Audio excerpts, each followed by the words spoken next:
We have a huge collection of coins portraying Queen Cleopatra, Mark Antony, and Alexander the Great, the Ptolemies. For 2,000 years, historians agreed on one thing: Cleopatra's tomb was gone forever, swallowed by the ocean, lost to time. They were wrong.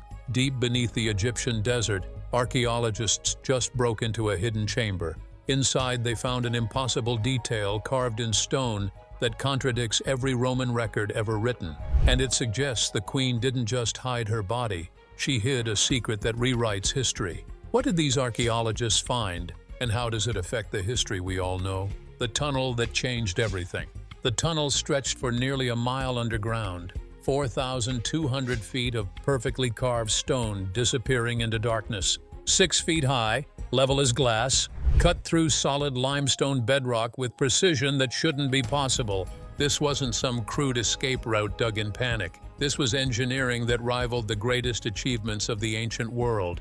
The kind of project that takes years, decades even. The kind of thing you plan when you know death is coming and you refuse to let your enemies win.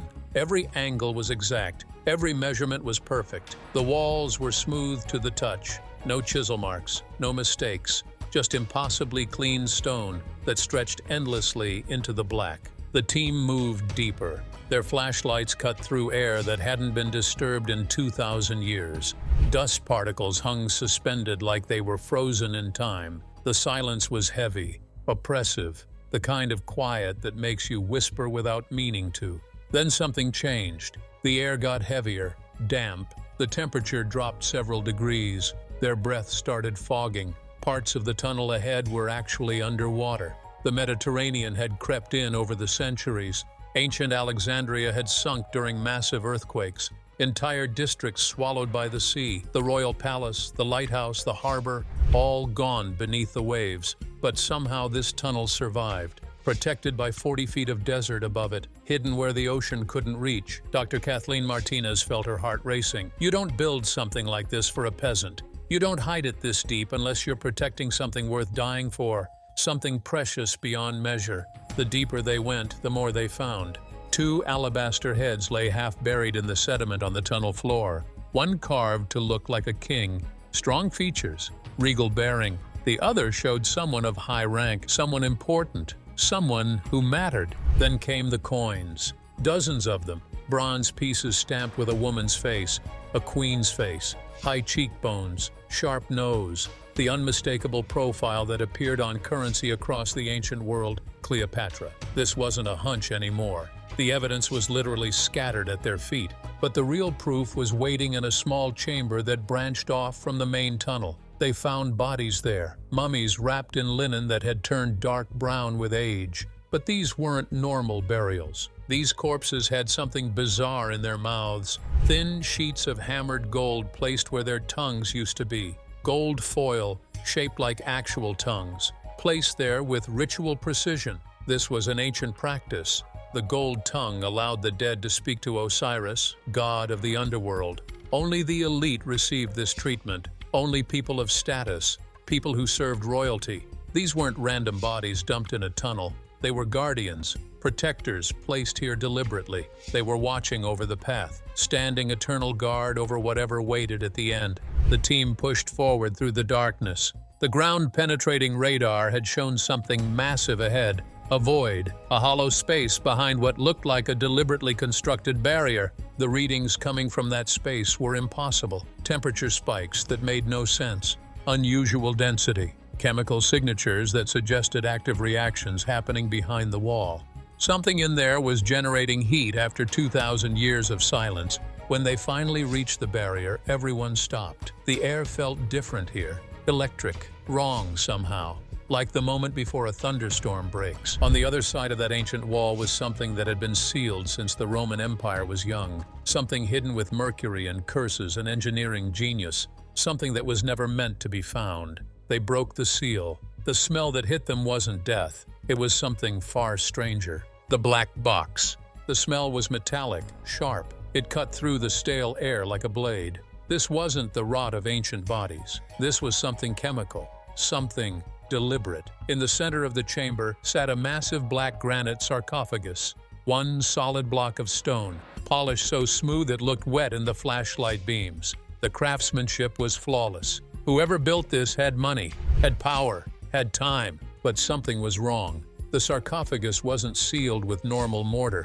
The team ran tests on the material around the lid. They found traces of lead, and underneath their sensors picked up fluid, liquid inside a 2,000-year-old tomb. That should be impossible. They ran the readings again. The results came back the same. Mercury, liquid metal, highly toxic, highly unusual. In ancient China, emperors were sometimes buried in rivers of mercury. It was rare, dangerous, insanely expensive. But in Egypt, this practice was almost unheard of. So why was it here? There were only two reasons to surround a body with poisonous liquid metal: preservation and protection. Mercury kills. If a grave robber tried to smash this box open, they would die instantly, poisoned by the fumes. It was a trap, a biological firewall designed to keep people out forever. The team couldn't just pry the lid off. One wrong move and the mercury would spill. The pressure would shift. The whole chamber could collapse. They needed to see inside without opening it. They used tiny cameras. Endoscopes threaded through microscopic cracks in the seal. The screen flickered. Then the image came into focus. What they saw made no sense. Inside the sarcophagus, floating in a mixture of resin and that strange metallic fluid, were two figures. Not one. Two, both wrapped in ancient linen that had turned black with age. But underneath the cloth, gold gleamed. One figure was smaller, female. She wore a pendant shaped like wings, the wings of Isis. The other was larger, male. His chest had been opened and spread in a very specific way, a ritual, an ancient embalming process reserved for the most important people. Between them lay a bronze cylinder, covered in spirals and snakes, fused shut by time. This contradicted everything the history books said about how Cleopatra died. The bodies revealed a secret that the Romans tried to bury forever. The lie Rome told. The Roman version of history is very clear. Mark Antony died first. He fell on his sword after hearing false news that Cleopatra was already dead. Then Cleopatra, broken and alone, let a poisonous snake bite her. The cobra, the asp, a dramatic ending for a dramatic queen. It's poetic, it's tragic, it's been repeated for 2,000 years.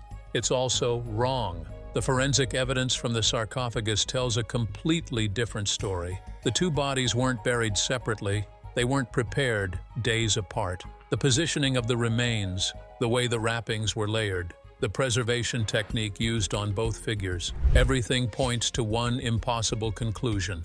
Oh, they were prepared together, at the same time. This changes everything. If both bodies were embalmed simultaneously, then the suicide timeline doesn't work. Antony didn't die first. Cleopatra didn't die second. Something else happened. Something the Romans needed to hide. Maybe they didn't kill themselves at all. Maybe they took something together. An elixir, a potion prepared by the temple priests. Not to end their lives, but to transform them. To transition them into the next world as gods. The ancient Egyptians believed in divine transformation. Death wasn't the end, it was a doorway. And if you died the right way, with the right rituals, you could become immortal. Cleopatra called herself the living Isis. Antony was celebrated as Dionysus, the Greek version of Osiris. Together they were the divine couple, the god and goddess. Why would they settle for ordinary deaths when they could stage a cosmic event? Then there's the inscription, hidden on the inside of the sarcophagus lid, invisible unless you know where to look. The tiny camera caught it. A few lines of ancient text carved into the stone. It wasn't a prayer. It wasn't a blessing. It was a legal decree. The inscription didn't call them mortals. It named them as manifestations of the divine horizon, as eternal beings, as gods who had crossed over but would return. This proves something massive. The priests of Taposiris Magna were involved. They helped hide the queen. They built the tunnel. They sealed the room with mercury. They created a time capsule designed to survive the Roman purge. This wasn't a hasty burial. This was a plan, a conspiracy, a final act of rebellion against Rome that involved dozens of people risking their lives. But the sarcophagus held one more secret, something even stranger than the bodies themselves. Behind it, Barely visible in the camera's light was another opening, a smaller passage leading deeper into the earth. And what waited in that darkness wasn't treasure. The team discovered a chamber of horrors that should never have existed. The circle of skulls. The passage was narrow, dark. The team had to crawl through on their hands and knees. The air here felt different, dry, electric, like the moment before lightning strikes. Then the tunnel opened into a circular room. 36 alcoves were carved into the stone walls, perfect niches arranged in a precise circle, and in every single one sat a human skull. Not scattered bones, not broken remains, clean skulls, polished smooth, each one coated in a fine layer of gold dust that shimmered in the flashlight beams. They were all facing inward, all staring at the center of the room. The team stood frozen. This wasn't mentioned in any Roman history book. No account of Cleopatra's death talked about human sacrifice. No record described a circle of guardians. This was something older, something darker, something that had been hidden on purpose. The number 36 wasn't random. In ancient Egyptian astrology, there were 36 decans, star groups that rose and set throughout the year. These stars controlled the fate of pharaohs. They governed life and death. These skulls weren't just bones. They were a map, a celestial map made from human remains. In the center of the room sat an empty pedestal. It had deep spiral grooves carved into its surface.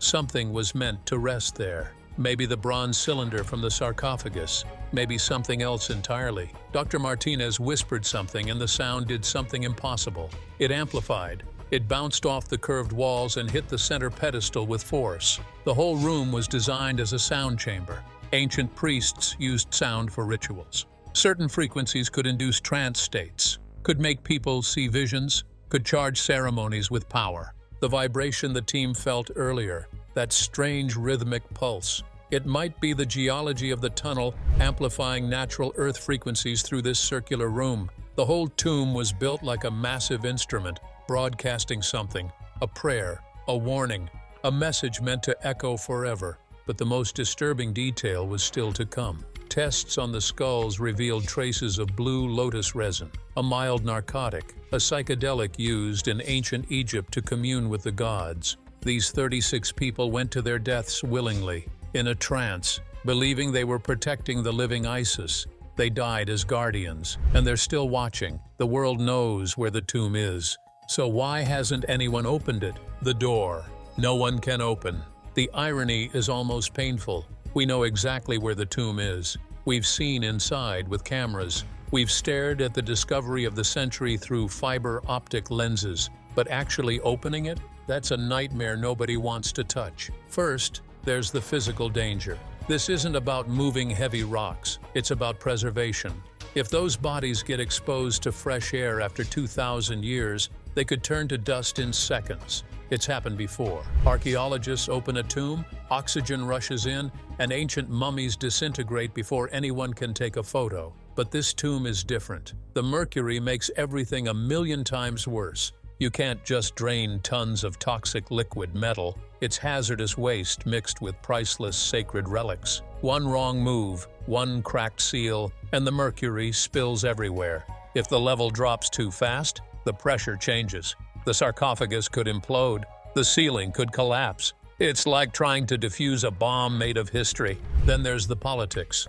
And this is where things get really messy. Finding Cleopatra is bigger than finding King Tut. Way bigger. King Tut was a minor boy king who died young. He didn't change the world. Cleopatra shaped the Roman Empire. She was the last pharaoh. Her discovery would cause a tourism explosion Egypt has never seen before.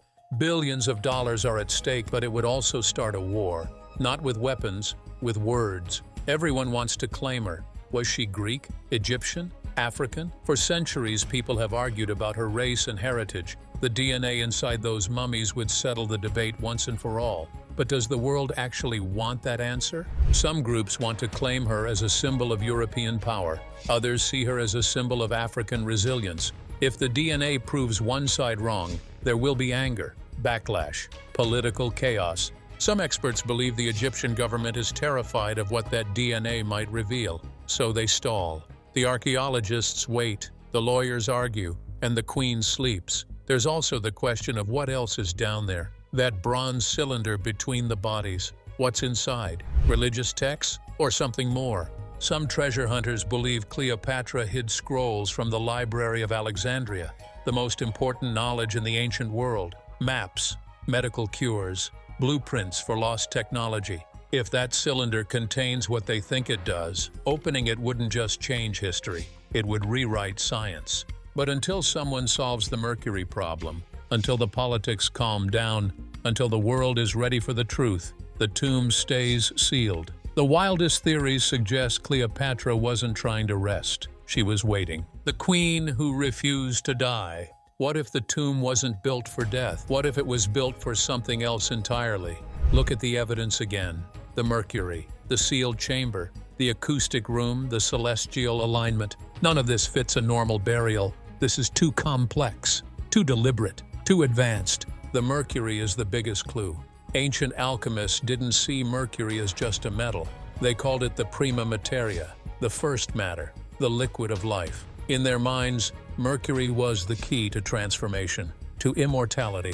There's a fringe theory among researchers that makes your skin crawl. What if the goal wasn't preservation? What if it was suspension? Think about it. The mercury combined with salt water creates a chemical reaction. The bronze cylinder acts like a conductor. Together, they form something like a crude battery, a stasis field, not designed to mummify the bodies for the afterlife, but to suspend them in this life. They weren't preparing for death. They were waiting for revival. It sounds like science fiction. It sounds impossible. But look at what the ancients actually knew. The Antikythera mechanism was an ancient Greek computer found in a shipwreck from the same era. It could predict eclipses and planetary movements with shocking accuracy. These people weren't primitive. They had knowledge we're only now rediscovering. Cleopatra was a scholar. She studied medicine and chemistry. She watched the Library of Alexandria burn. She saw the greatest collection of human knowledge turn to ash. Would she really let those secrets die with her? Or would she try something desperate? Then there's the tunnel alignment. New radar data shows it doesn't point to just any star. It aligns with the exact location where a supernova appeared in the sky just years before Cleopatra's birth. The ancient Egyptians called it a guest star, a sign from the gods. Some theorists believe that bronze cylinder contains more than religious texts. They think it holds astronomical data, predictions, maybe even a warning. Did the ancient priests predict something catastrophic? A comet impact? A solar event? Maybe Cleopatra didn't hide underground just to escape the Romans. Maybe she was escaping something from the sky. And maybe that cylinder tells us when it's coming back. The acoustic chamber adds another layer. The tunnel is tuned to 19 hertz. That's called the fear frequency.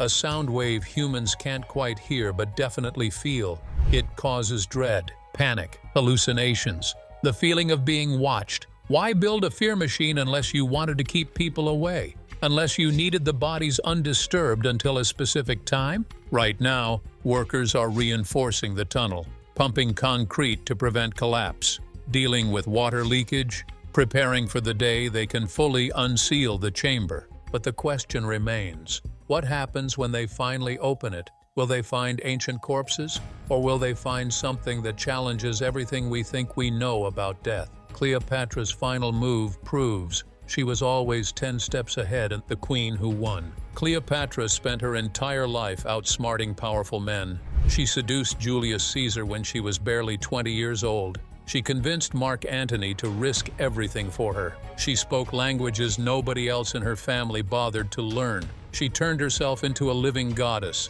and made an entire nation believe it. And now, 2,000 years after her death, she's still winning. Think about what she accomplished. The Romans wanted to parade her through the streets in chains. They wanted to humiliate her, break her, turn her into a cautionary tale about what happens when you challenge Rome. She denied them that victory. Octavian searched for her body. He needed proof she was dead. He needed to show the world that Egypt had fallen, that the last pharaoh was gone forever. He tore apart Alexandria looking for her. He never found her. Because she was never in Alexandria, she was 30 miles away in a hidden temple, buried under 40 feet of rock, sealed behind a wall of mercury and ancient curses. protected by 36 golden skulls in a tunnel designed to collapse if anyone tried to force their way in. She built a puzzle so complex that even with modern technology, we can't solve it. Satellites, ground-penetrating radar, fiber optic cameras, remote sensors.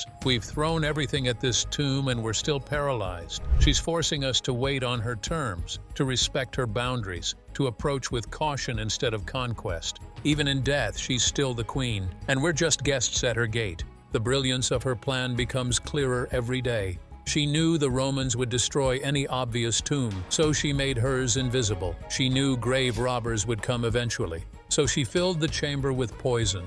She knew future generations would find her someday, so she left clues, coins, statues, a trail of breadcrumbs leading to the truth. But she also made sure that truth would come out slowly, carefully, with the reverence she deserved. History was written by the winners. The Romans called her a villain, a seductress, a foreign witch who corrupted their heroes. They tried to erase her legacy, turn her into a cautionary tale about female ambition. But the truth is buried by the smart ones, and Cleopatra was smarter than all of them. She didn't just hide her body, she hid evidence that contradicts their entire narrative. The dual burial proves the suicide story was a lie. The mercury proves she understood advanced chemistry. The acoustic chamber proves she knew about sound frequencies. The celestial alignment proves she was tracking the stars. Every layer of this tomb reveals another secret the Romans tried to bury, another piece of propaganda exposed as fiction. She's rewriting history from beyond the grave, correcting the record, one discovery at a time, making the world see her as she actually was, not a temptress, not a witch, a genius who played the long game and won. What are we really afraid of? The Egyptian government could open that tomb tomorrow. They have the technology, they have the experts, they have the funding. International teams are lined up ready to help. Museums around the world are offering blank checks for access. So why don't they? The official reason is safety. The mercury is too dangerous. The structure is too fragile. The preservation concerns are too great. All of that is true, but it's not the whole truth. The real reason is fear, not of poison or collapse. Fear of what's inside. That DNA evidence would answer questions people have been fighting about for centuries. It would prove Cleopatra's actual ancestry once and for all. Greek, Egyptian, mixed, African, European. The results would make millions of people angry no matter what they showed. Politicians would weaponize it. Activists would protest it. Historians would argue about it for decades. And Egypt would be stuck in the middle of a global identity war they never asked for. So it's easier to leave the box closed. Let everyone keep their version of Cleopatra. Let her remain a mystery, a legend, something everyone can claim without anyone being proven wrong. But there's another fear that nobody talks about publicly, the fear that the bronze cylinder really does contain something world-changing, lost medical knowledge, ancient technology, mathematical formulas we haven't rediscovered yet, proof that the Library of Alexandria's greatest secrets were saved. If that cylinder holds what some researchers think it does, it would expose how much knowledge humanity has lost, how many dark ages we've suffered through, how many times we've had to relearn what our ancestors already knew.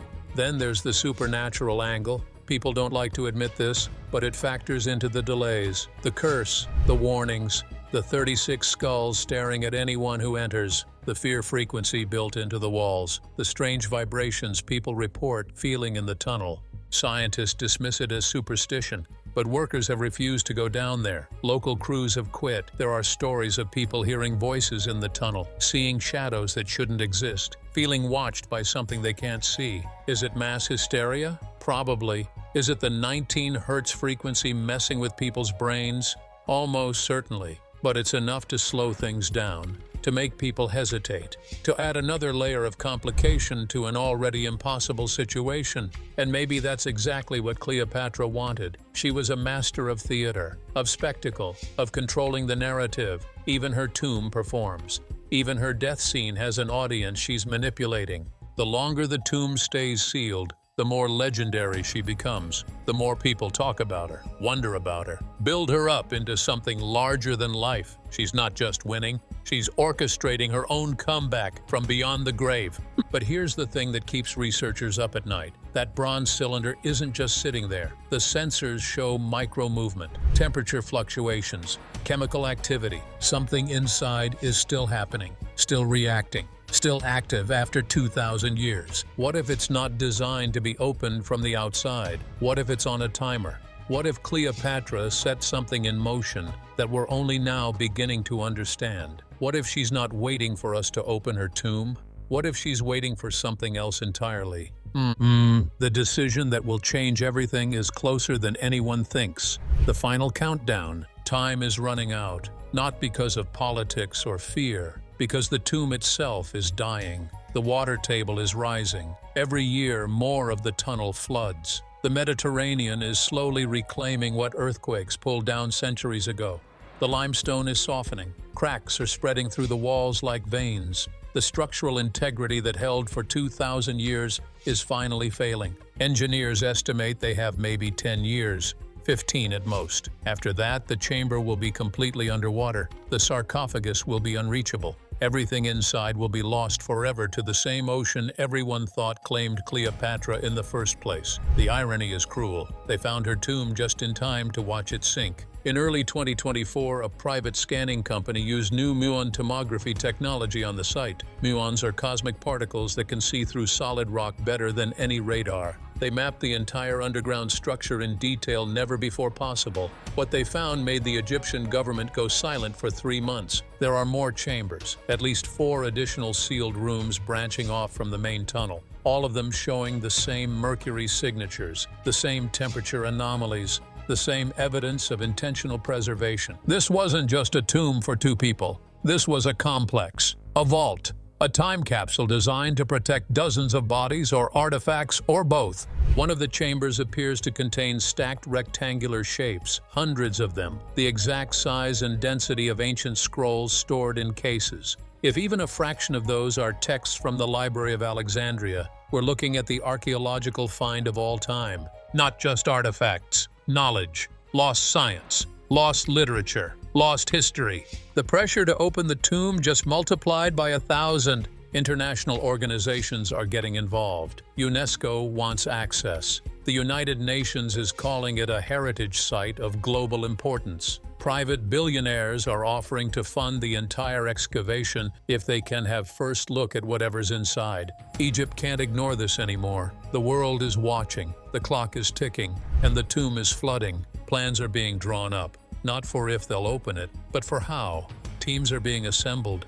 Equipment is being manufactured specifically for this project. Mercury containment systems, pressurized extraction chambers, everything needed to open the sarcophagus without destroying what's inside. The target date keeps getting pushed back, but the latest estimate puts the operation sometime in late 2025 or early 2026. Within the next year or 2, we'll know. We'll see Cleopatra's actual face.